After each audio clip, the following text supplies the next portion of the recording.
आज की कहानी का नाम है चचा बुलक्कड़ शादी में गए। ये तकरीबन 20 साल पहले कहानी छपी होगी तालीम और तरबियत में।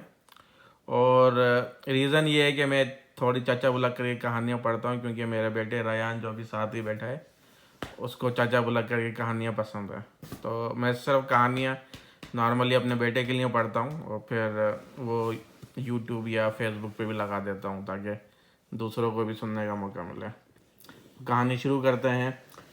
हुमैरा के घर आज एक छोटा सा फ्रिज आया था।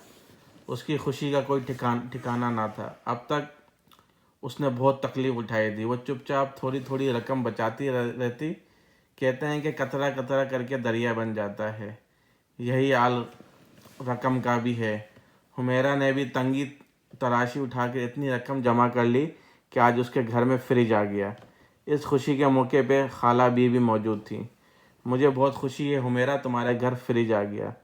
खैर से अब ज़रूरत बढ़ गई हैं, बगैर फ्रिज के गुजारा मुश्किल होता है। रायन पहले 15-20 साल पहले जो है ना, पाकिस्तान इंडिया में फ्रिज भी जो है ना लेना बड़ी बात होती थी। लोगों के घर पे शायद टीवी होता था, लेकिन टेलीफोन फ्रिज ये जो है ना थोड़े अमीर लोगों के पास होता था। ठीक है, 15-20 साल पहले। अब तो खैर हर जगह जगह है, हर घर में ये तकरीबन।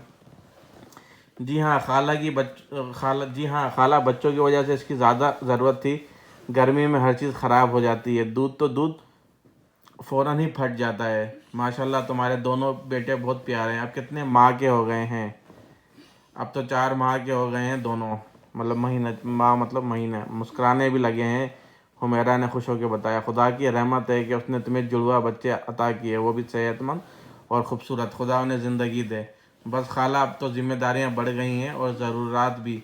महंगाई रोज़ बरोज़ बढ़ती जा रही है। इतने में चाचा बुलक्कड़ भी आके बैठ गए। बोले, महंगाई तो बढ़ती रहती है, मगर हमारी बीवी बहुत होशियार है। उन्होंने अच्छी खासी आमदनी का ज़रिया पैदा कर लिया। अच्छा, क्या काम करती हो तुम? अरे कुछ नहीं खाला, बस चंद छोटे बच्चों को पढ़ाना शुरू कर दिया है।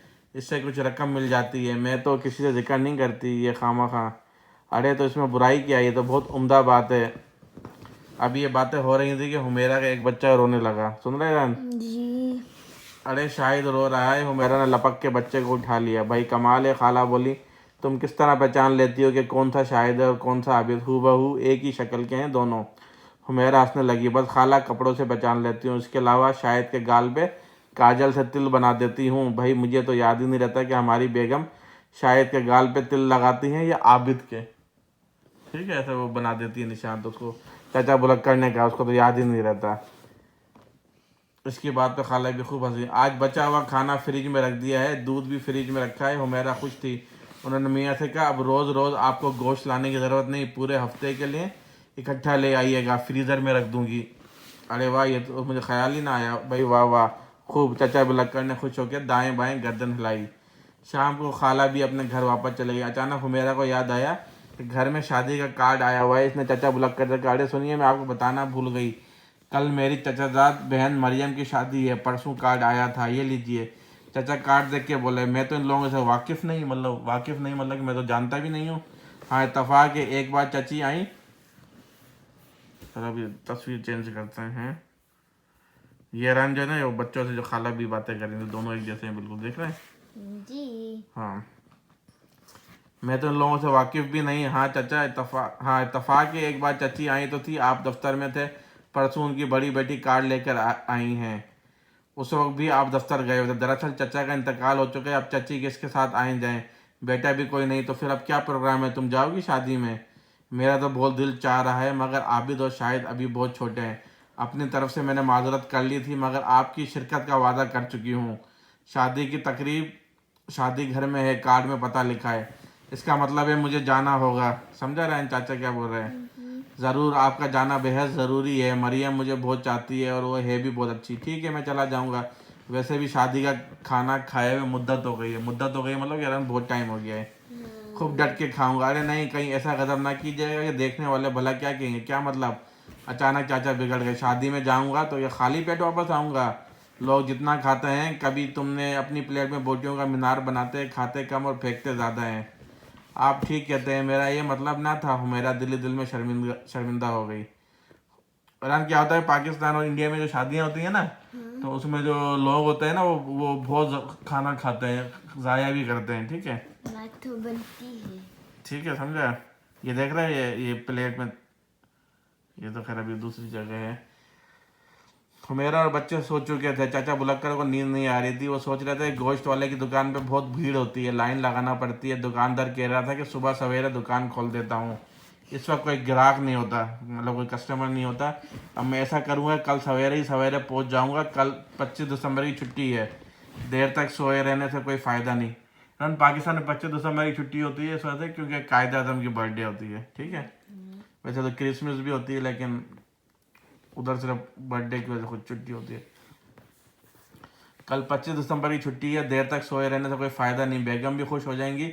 चुपचाप 2 किलो गोश्त ला के फ्रीज़र में रख दूंगा। यही सब सोचते सोचते वो सो गए। सुबह 5 बजे उनकी आंख खुली, हर तरफ अंधेरा फैला हुआ था। सर्दियों के दिन में वैसे भी देर से सुबह होती है। बहरहाल 6 बजे घर से निकल गए। हाँ, तो जल्दी होता है। सर्दी में वो सूरज देर से निकलता है ना, तो रोशनी भी 6 साढ़े 6 बजे होती है। 6 बजे घर से निकल गए। हालांकि दुकान 6:30 बजे खुलती थी। हुमेरा ने घर से जाते देख लिया था, मगर यह सोच के पूछना मुनासिब ना समझा कि खामा नाराज होंगे। अब चाचा बुलक्कर दुकान पे पहुंचे तो वो बंद थी। खैर कोई बात नहीं, इंतजार कर लेंगे। खड़े खड़े टांगे टांगे दुख गई, मतलब दर्द करने लगी। गोश्त वाला ना आया। अब तो हर तरफ धूप फैल गई। एक साहब को चाचा ने रोक के वक्त पूछा, क्यों भाई, क्या वक्त हुआ है? 7:20। उफ, इतनी देर! ये कह के चाचा इधर उधर बेचैनी से ठहलने लगे। इस तरह आधा घंटा और गुजर गया, दुकान ना खुली। अब तो चाचा की कुव्वत बर्दाश्त जवाब दे गए। उन्होंने सामने वाले पान से पूछा, देख रहे हैं, पान वाले से पूछा उसने सामने से कि अरे भाई, तुम्हें कुछ मालूम है ये गोश्त की दुकान आज क्यों नहीं खुली? पान वाला हंसने लगा, आपको मालूम नहीं जी? नहीं, नहीं मालूम हो तो बता दो। आज बुध है भाई जी, मंगल और बुध को गोश्त का नागा होता है। समझता है रहन, पाकिस्तान में क्या होता था कि पहले जो ट्यूसडे और वेनसडे को था ना, वो गोश्त नहीं मिलता था। गोश्त मतलब कि जैसे बकरे का गोश्त हो गया या गाय का गोश्त हो गया, वो नहीं मिलता था बुध और मंगल के दिन। अजीब बात है। हाँ, क्योंकि इतनी सप्लाई नहीं होती थी ना पाकिस्तान के शुरू में दिनों में। अब तो नहीं है, ये पहले होता था। ठीक है, लाहौल वाला कुआ था। चाचा ने झुंझला के गर्दन दाएं बाएं घुमाई। अच्छा, तो आप इतनी देर से इसी वजह से खड़े थे? पान वाले ने मुस्कुरा के कहा। चाचा बुलक्कर ने कोई जवाब ना दिया। गुस्से से पाँव पटकते घर की तरफ रवाना हो गए। घर पहुंचे तो 8 बज चुके थे। हुमेरा परेशान खड़ी थी। खुदा जाने मियाँ जी सवेरे सवेरे कहाँ चले गए। और जब घर वापस आए तो सुकून की सांस ली और बोली, कहाँ चले गए थे? मैं तो परेशान हो गई थी। जहन्नुम में, चाचा ने गुस्से से कहा और धम से पलंग पर बैठ गए। उनका मूड सख्त ऑफ था। हुमेरा डर के खामोश हो गए। फिर बोली, नाश्ता ले आऊं? ले आओ। नाश्ता करके मियाँ जी के हवास दुरुस्त हुए तो सारी कहानी सुनाई। हुमेरा को हंसी तो आई, मगर उसने जाहिर ना किया। इतनी मुश्किल से तो मियाँ जी का मूड ठीक हुआ था, अब कहीं फिर ना बिगड़ जाए। आज मरियम की शादी थी। हुमेरा ने मियाँ का शलवार सूट अच्छी तरह से इस्त्री किया। बोली, ये लीजिए, मैंने आपके कपड़े इस्त्री कर दिए, शेरवानी पहन के जाइएगा, अच्छे लगेगी। शेरवानी समझते ना रैन? नहीं शेरवानी खैर अभी तो इसमें तस्वीर में तो नहीं है, लेकिन जैसे देख रहा है ये शेरवानी इसके हाथ में इसने उतारी हुई है। जी। ठीक है, तो वो ये पाकिस्तान का नई कौमी ड्रेस भी शेरवानी है। तो ये मैं दिखाऊंगा बाद में। ठीक है, अभी छोड़ दे, अभी कहानी ख़त्म करें। जूते भी पॉलिश कर देना। वो भी कर दिए, देखिए कैसे चमक रहे हैं। चाचा बुलक्कर खुश हो गए। अब हुमेरा एक बड़ा सा पैकेट ले आई। ये क्या है? चाचा ने पूछा। ये मरियम के लिए तोहफा है। मगर इसमें है क्या? इसमें साड़ी है, वही जो जो मेरी सहेली सुरैया मेरे लिए लाई थी। मैंने अभी इस्तेमाल नहीं की। उस वक्त मरियम को देने के लिए मेरे पास कुछ भी नहीं था, इसलिए। मगर ये तो बहुत कीमती साड़ी है। हाँ, मगर मरियम की मोहब्बत से ज़्यादा नहीं। आप इसे किसी जिम्मेदार आदमी के हाथ में दे दीजिएगा। समझे कि मतलब जैसे मरियम का कोई भाई भाई नहीं, या कोई चाचा हो या कोई दूसरा हो, किसी रिस्पॉन्सिबल बंदे को दे देना, ताकि वो उसको शादी में देना देते हैं आप। ठीक है, दे दूंगा। अरे हाँ, चाची वगैरह से अच्छी तरह से अपना तारुफ करवा दे देना। अचानक चाचा को फिर गुस्सा है। बोला, अच्छी तरह से तुम्हारी क्या मुराद है? क्या कहूँ उनसे? मैं गरीब हूँ, क्लर्क हूँ, सब कुछ भूल जाता हूँ, इसलिए अपने पराये सब चाचा बुलक्कर कहते हैं। क्यों, यही कहना चाहती हो ना? आजकल चाचा को ना जाने क्यों गुस्सा आ जाता था। हुमेरा डर गई। बोली, नहीं नहीं, मेरा मतलब ये ना था। रात 8 बजे का बुलावा था, मतलब 8 बजे का टाइम था। चाचा बुलक्कर तैयार होके 8 ही बजे शादी हाल पहुंच गए। इस शादी घर के 2 लान थे, ठीक है। मतलब जो शादी जो हाउस था ना, मैरिज हॉल था, तो उसके 2 लान थे, लान ए और लान बी, ठीक है। आगे चाचा बुलक्कर लान ए में पहुंचे। यहाँ भी किसी की शादी की दावत थी, लेकिन मेहमान अभी नहीं आए थे, सारी कुर्सियां खाली पड़ी थी। चाचा अपना तोहफा लेके एक जानिब बैठ गए। 9 बजे मेहमान आना शुरू हुए, तो चाचा किसी को पहचानते ना थे, समझ रहे हैं। इस वजह से चुपचाप बैठे रहे। जब खासे लोग आ चुके तो अचानक इन्हें अपने दफ्तर के दानिश साहब नजर आए। दानिश साहब की नज़र चाचा पे पड़ी तो वो भागे भागे। अरे चाचा आप, वाह आप तो खूब जच रहे हैं मतलब आप तो खूब अच्छे लग रहे हैं कपड़ों में। हाँ भाई, मेरी बीवी के रिश्तेदारों में शादी है, लेकिन मैं यहाँ किसी को नहीं जानता। कोई बात नहीं, मैं तो आ गया हूँ। दानिश मियाँ ये तोहफा देना है, लाइए मैं पहुँचा देता हूँ। वो देखिए सामने लड़कियाँ तोहफे लेके स्टेज पे रख रही हैं। चाचा ने उस तोहफा दानिश को थमा दिया। दानिश तोहफा दे आया।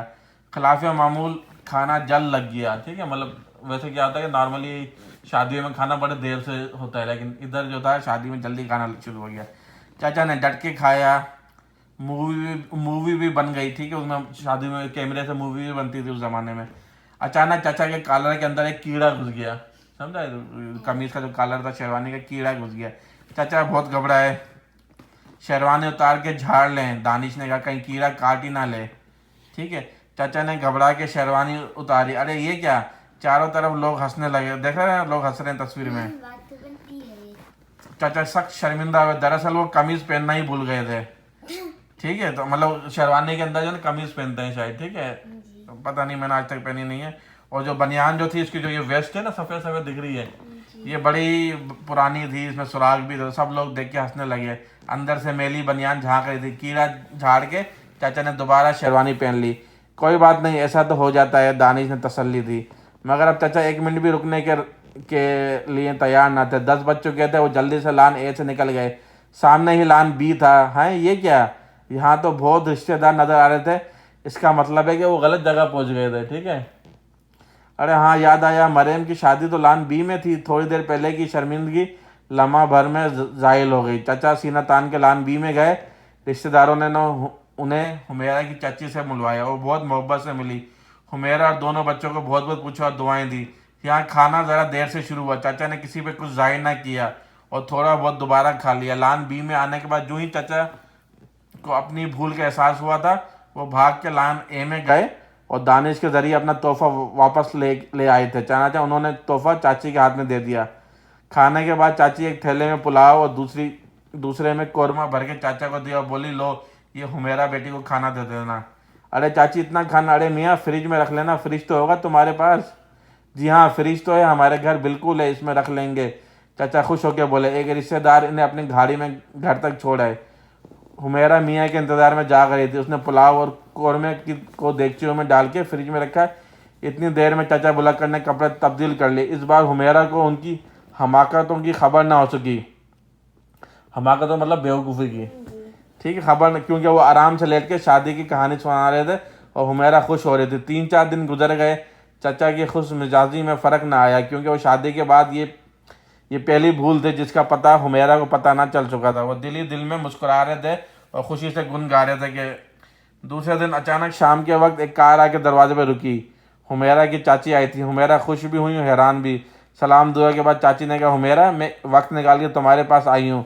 भाई ये क्या हमाकत की तुमने, इतना कीमती तोहफा देने की क्या ज़रूरत थी, मैं डब्बा वापस लेके आई हूँ। ठीक बोले, ये तुमने क्या इतना कीमती तोहफा दिया। हुमेरा बोले, चाची हम लोग गरीब ज़रूर हैं, मगर इतने भी नहीं कि मरियम को तोहफे में एक साड़ी भी ना दे सकें। मैं साड़ी की बात नहीं कर रही हूँ, मैं तो जेवर की बात कर रही हूँ। जेवर समझते हैं रैन, ज्वेलरी जो होती है, जो गोल्ड की होती है या डायमंड की। जेवर कैसा जेवर, आप क्या कह रही हैं चाची। अब चाची ने प्लास्टिक के थैले से पैकेट निकाल के खोला तो उसके अंदर सुर्ख रंग की साड़ी झिलमिला रही थी और एक अदद जेवर का डब्बा भी था जिसमें बहुत खूबसूरत सोने का सेट था। ये क्या चाची, ये तुमने भेजा था अपने मियाँ के हाथ। नहीं चाची, मैंने तो नीली साड़ी भेजी थी। भाई ये पैकेट शाद मियाँ ने खुद मेरे हाथ में दिया था। अजीब बात है, ये कैसे मुमकिन है। अपने मियाँ से पूछो बुलाकर। हुमेरा हैरान परेशान होकर बुला लाई। उनके सामने सारा किस्सा रखा। चाचा बुलकर खामोश बैठे, देखते और सुनते रहे। आप बोलते क्यों नहीं, ये क्या किस्सा है। हैरान तस्वीर देख रहे हैं जिसमें ये हीरे का सेट है, सोने का सेट है, जी। ठीक है। और वो चुपचाप बेचारा सुन रहा था चाचा। बीवी ने मियाँ का शाना हिला के पूछा क्या बात है। अब चाचा बुलक्कर को बताना ही पड़ा कि मैं गलती से लान ए की शादी में चला गया था और तुम्हारा तोहफा उन्हें ही दे आया था। बाद में लान बी में गया तो पता चला कि मरियम की शादी उधर हो रही है, तो फिर मैं वापस लान ए में गया और उनसे तोहफा वापस लाया। मेरा ख्याल है गलती से तोहफा बदल गया। इस तोहफे में हुमेरा का नाम लिखा हुआ है। चची बोली, हाय अल्लाह, ये क्या गजब किया आपने। हम किस तरह मालूम करें ये किस हुमेरा का तोहफा है। हाँ भाई, जिसकी अमानत है उसे वापस करनी चाहिए। तुम मालूम करो इस रोज लान ए में किसकी शादी थी। चाची ने पूछा, ये कौन सा मुश्किल, ये कोई मुश्किल काम नहीं। मेरे दफ्तर में दानिश साहब काम करते हैं, उनकी रिश्तेदार की शादी थी, कल ही पता चल जाएगा। खैर साहब, दानिश मियाँ के जरिए ये मामला हल हो गया। वहाँ भी साड़ी और जेवर की धुंधिया पड़ चुकी थी, ठीक है। मतलब उधर भी यही प्रॉब्लम हो गया था कि वो चीज़ें जो थी वो गायब थी ना। ये उन्हीं का तोहफा था, उनकी अमानत उनको पहुँचाई गई और हुमेरा का तोहफा उसे वापस मिल गया जो हुमेरा ने मरियम को भिजवा दिया। चाचा बुलक्कर इस कदर शर्मिंदा थे, कुछ कहते बनना पड़ी थी। हुमेरा अभी खामोशी थी। चाचा ने बीवी की खामोशी को महसूस किया तो बोले, अब ऐसे भी क्या खामोशी, सब कुछ ठीक हो गया, तुम भी ठीक हो जाओ। हुमेरा फिर भी खामोश रही तो चाचा बुलक्कर बोले, अभी तुम्हें असल वाक़या तो मालूम ही नहीं हुआ। अब जबकि हर बात खुल चुकी है तो वो वाक़या भी सुन लो, किसी बहाने तुम्हें हंसी तो आए। ये कह के चाचा बुलक्कर ने शेरवानी वाला वाक़या सुनाया कि उसमें कीड़ा घुस गया था। हुमेरा को हंसी तो आई, मगर ये एक ऐसी हंसी थी जिसके अंदर छुपे हुए गम को चाचा बुलक्कर महसूस न कर सके। कहानी ख़त्म, पैसा ख़त्म।